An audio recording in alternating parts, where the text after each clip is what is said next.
साथ संगत जी, आज की ये साखी सतगुरु नानक जी के समय की है, जब सतगुरु नानक संसार का भला करते हुए करतारपुर नगर में आ बसे।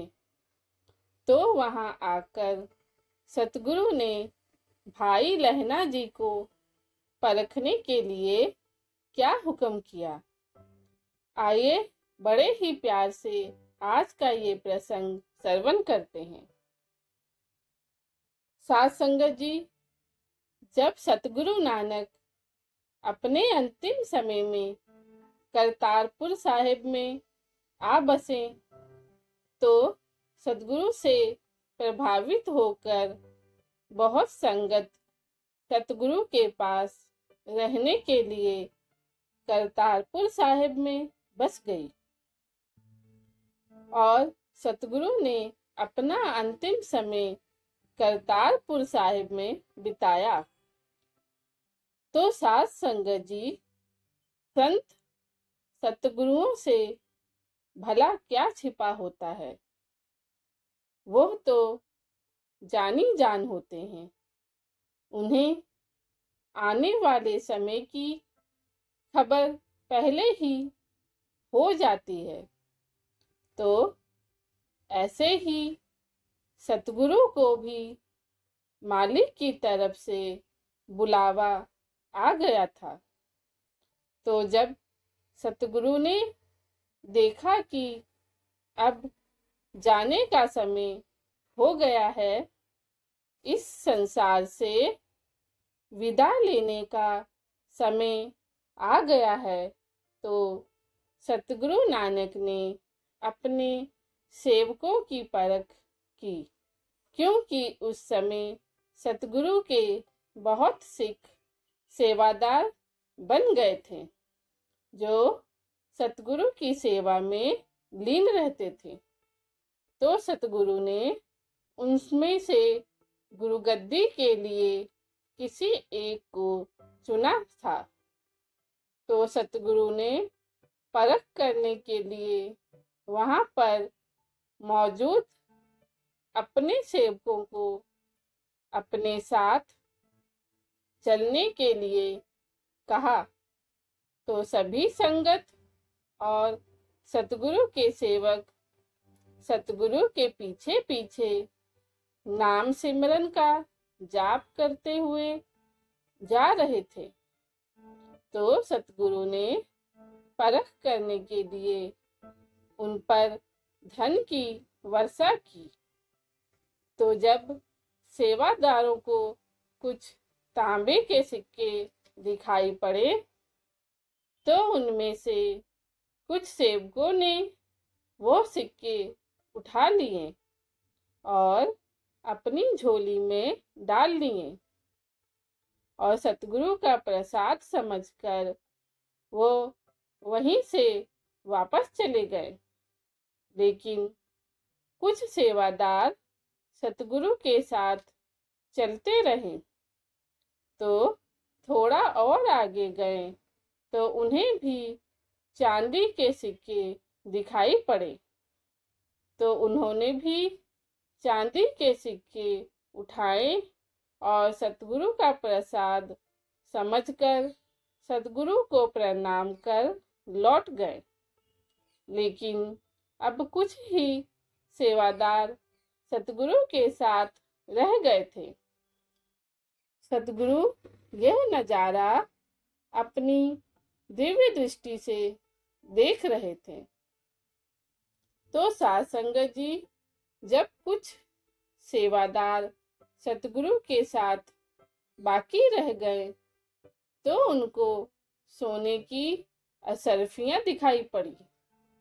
तो उन्होंने वो उठाई और सतगुरु का धन्यवाद कर वो भी वापस लौट गए। लेकिन अंत में केवल 2 ही सिख सतगुरु के साथ बाकी रहे। तो सतगुरु ने उनसे पूछा कि भाई, सभी वापस लौट गए लेकिन तुम नहीं गए, ऐसा क्यों? क्या तुम्हें नहीं जाना चाहिए?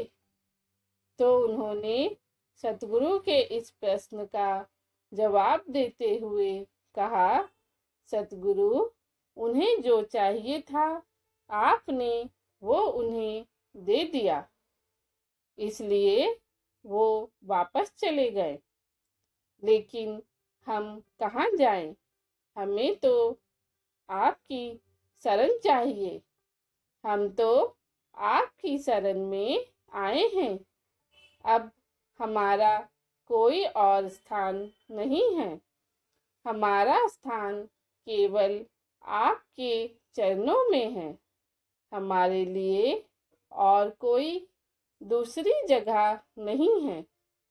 इसलिए हम आपको छोड़कर कैसे जा सकते हैं? सतगुरु, आप हमें अपनी शरण बख्शे।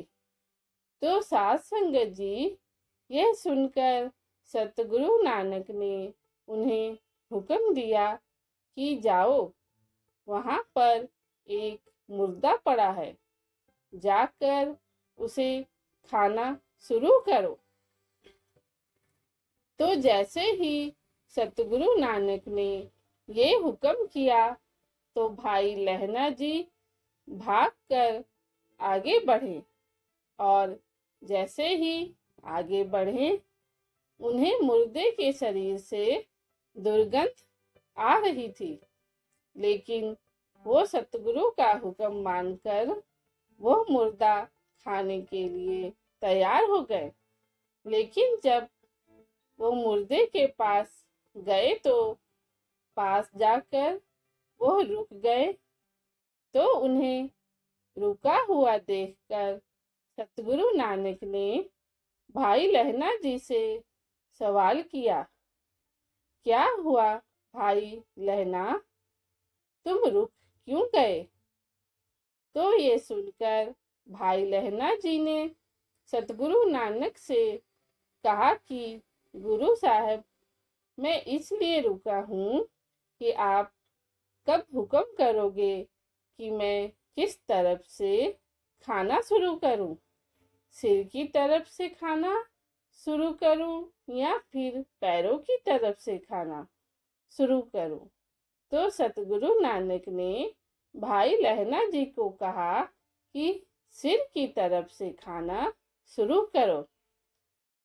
तो जैसे ही भाई लहना जी ने मुर्दे को सिर की तरफ से खाने के लिए पहला कदम आगे बढ़ाया और मुर्दे के कफन को हटाया, तो भाई लहना जी क्या देखते हैं कि वहां पर कोई मुर्दा नहीं है, बल्कि सतगुरु का प्रसाद पड़ा हुआ है, जिसमें से सुंदर खुशबू आ रही है।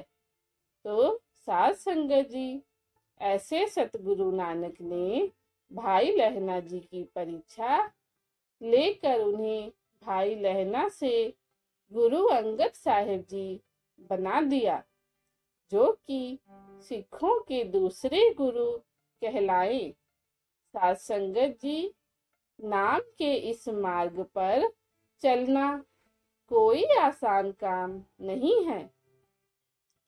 इस मार्ग पर केवल वही चल पाते हैं जिस पर उस मालिक की कृपा होती है।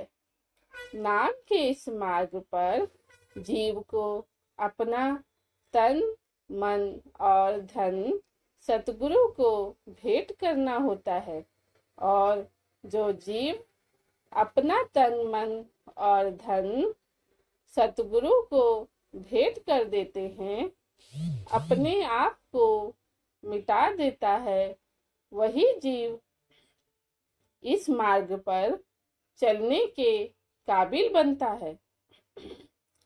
साध संगत जी, वाणी में फरमाया गया है, जिनको प्रेम खेलन का चाओ, सिर तर तली गली मेरी आओ। जिसका अर्थ है कि जिन्हें सतगुरु से सच्चा प्यार है, सच्चा इश्क है, और जो सतगुरु के हुक्म को मानकर अपनी जान कुर्बान कर देने को तैयार हैं, वही गुरु का सच्चा शिष्य है। क्योंकि गुरु का हुक्म ही सर्वश्रेष्ठ है। गुरु के हुक्म से ऊपर कुछ भी नहीं। गुरु जो भी कह दे वही सत्य है। और जब गुरु हमें कोई हुक्म करे तो हमें मन के पीछे लगकर सोच विचार नहीं करने लग जाना चाहिए। क्योंकि जो सोच विचार करने लग जाते हैं वो इसलिए ऐसा करते हैं क्योंकि उनके अंदर गुरु को लेकर किसी प्रकार की शंका रहती है। लेकिन जिन्होंने अपना सब कुछ सतगुरु को सौंप दिया है और जो गुरु के हुक्म से ही अपनी जान कुर्बान देने को तैयार हैं, वही सतगुरु के सच्चे शिष्य कहलाते हैं और नाम मार्ग पर चलने के काबिल बनते हैं। साथ संगत जी, इसी के साथ हम आपसे इजाज़त लेते हैं। आगे मिलेंगे एक नई साखी के साथ। अगर आपको ये साखी अच्छी लगी हो तो इसे और संगत के साथ शेयर जरूर कीजिएगा। धन्यवाद।